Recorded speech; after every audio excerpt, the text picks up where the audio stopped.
Hi అండి అందరికీ. అందరూ ఎలా ఉన్నారు? ఈరోజు నేను చేస్తుంది మటన్ పాయ. దీనికి ముందుగా స్టవ్ ఆన్ చేసి కుక్కర్ పెట్టండి. కొంచెం ఆయిల్, పచ్చిమిర్చి, ఉల్లిపాయలు,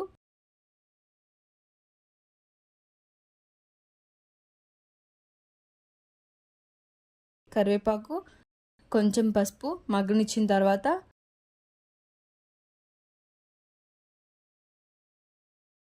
కొంచెం అల్లం వెల్లుల్లి పేస్ట్ వేసి అది కొంచెం సేపు మగ్గనిచ్చిన తర్వాత ఒక టమాటో కట్ చేసుకునే వేసుకోండి.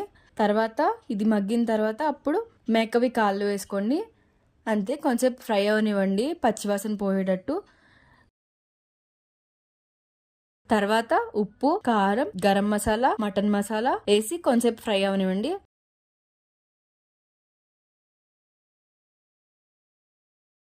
కొంచెం వాటర్ వేసి ఒక 6 or 7 విజిల్స్ వేపించండి. బాగా ఉడికి మెత్తగా ఉంటుంది.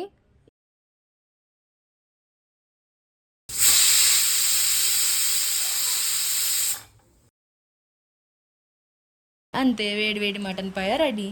లాస్ట్లో కొంచెం కొత్తిమీర వేయండి. Do subscribe my channel.